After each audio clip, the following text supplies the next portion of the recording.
Bang! Neeves Knives. I'm Jared. My lovely wife, Kara, is busy. And today I was reviewing this knife at work. Actually, I was reviewing two different knives. We got the Eric Oaks Design Lynx and the Kaiser Deviant by Sheepdog. But when I got home, got a little package here. So let's see what's in the box.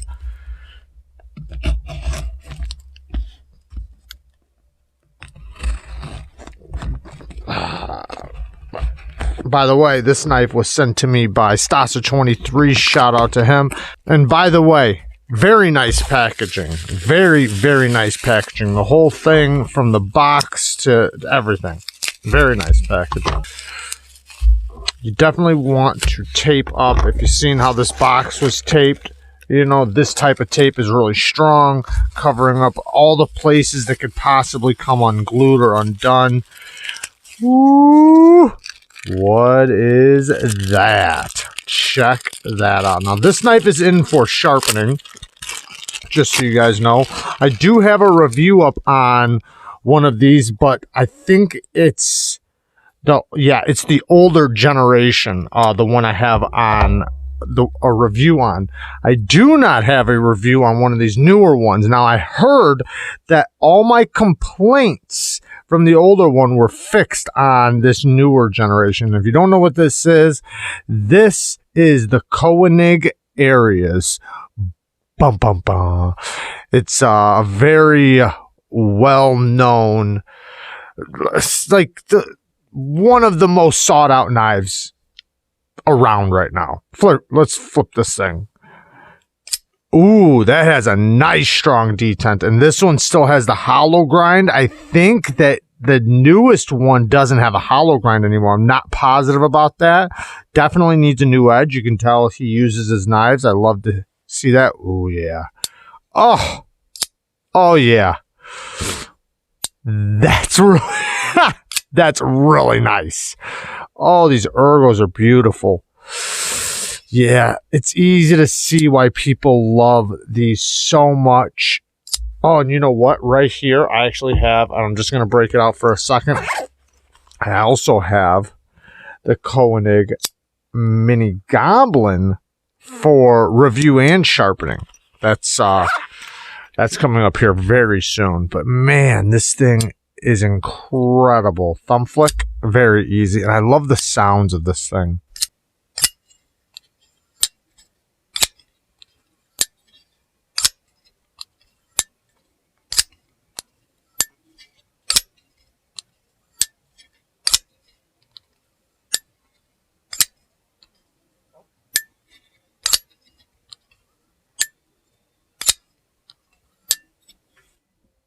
It's amazing.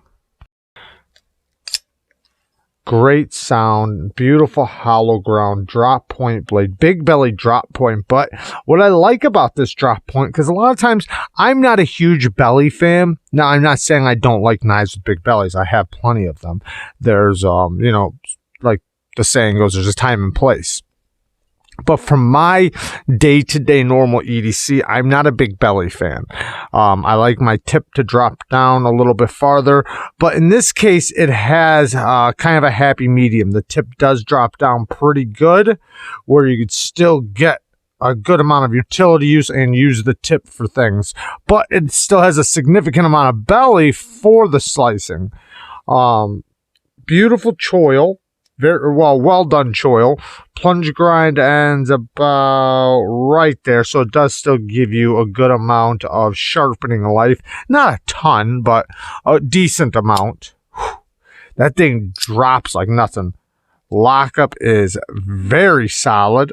I like to see that. Milling galore on the inside.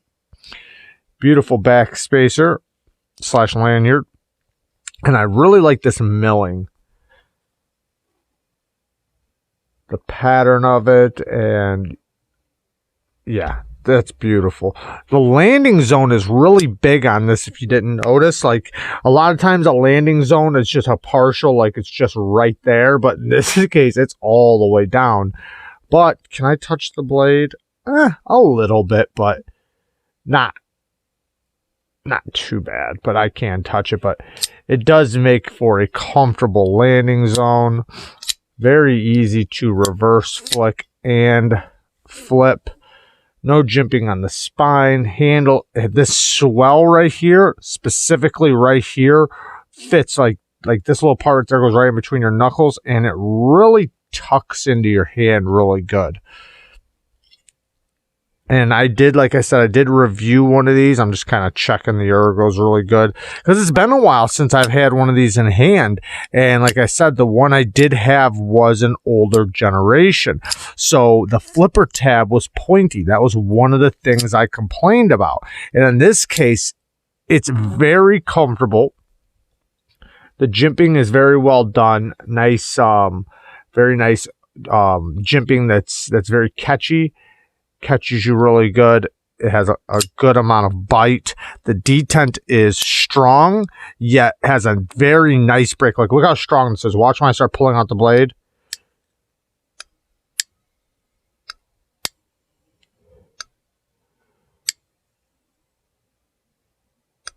You can actually see the blade starting to come out before it breaks. So that adds to a strong detent, which is very nice, but not so strong to where it's like you're skipping your finger off of the flipper tab, but a nice clean break when it does. And when I'm talking about the break, I'm talking about the point of which the detent breaks right there. That's the break. But yeah, very, very nice. Man, that's a nice deep hollow ground blade. So this is going to get a beautiful edge. I'm guessing this is M390 or 20 CV. So yeah, this is going to get a beautiful edge. I'm going to try my best to put a mirror edge on there. It looks like this is a factory edge as of right now, but you can tell it's had a lot of life. Maybe, I don't know if I'm going to record the sharpening or not. Probably not. I'm not positive though, but you can see there's no... Maybe I'll do it a before and after of the edge, but you can see there's no life to this edge left. This is into... Now, could this be honed? That's one question I know a lot of people want, like, because it's dead. The edge is dead. There's no life to this edge. Could it be honed from here? Absolutely. Absolutely. You're not going to get it back to the level of sharpness of which it can cut that paper. Or, I mean, not, what am I saying? It's not going to be at the level of which a full fresh edge will be, but it will definitely be at the level of which I could cut that paper. So you could definitely tune this up. So what that would do is that would stop you from wasting steel and removing steel when you could still use it. Now, the one problem with that would be is that the edge would go dead again pretty quickly. Yes, you would still be able to get, I mean, depending on how much you use your knife, you would get a couple more weeks out of your edge, or maybe one day. It just depends on how much you use your knife. So honing it would bring it back, get it back to a decent level of sharpness where you can continue to use it. But like I said, it will go dull rather quickly from this point, because I can tell at this point honing it, you know, is it's not going to do as much justice as sharpening will do. So it definitely could use, obviously can use a full fresh edge, which is going to bring it back to life. And then from here, you can hone and strop as time goes on. But amazing, amazing knife, man. The build quality, you know what I did with my other review? I actually compared one of these to a Tucson. I think it was a Tucson TS162, which I actually have one. It's not here. I have it out on loan, but it makes it, you know, like it was a video where I basically was showing the level of quality what Tucson is doing when I can compare it to a knife like this. Is it to the level of a knife like this? No, of course not. We're talking way, the price difference isn't even in the same realm, but it at least shows how close a Tucson is to this quality for the price, right? For the price. But yes, no, it's not going to be this level of quality. This is an amazing, amazing knife, and I'm very happy to sharpen it and get it back to the way it should be and get a full functioning, ridiculously sharp edge on this beautiful, beautiful knife. And we will take good care of it for the owner, and I will you know, if there's anything else it might need, I will make sure I do that as well without taking it apart. Or, you know, what I mean is, like, you know, if it needs to be cleaned up a little bit or oiled, I'll make sure I take care of that too. And yeah, I love you guys. Thank you guys for watching. Peace.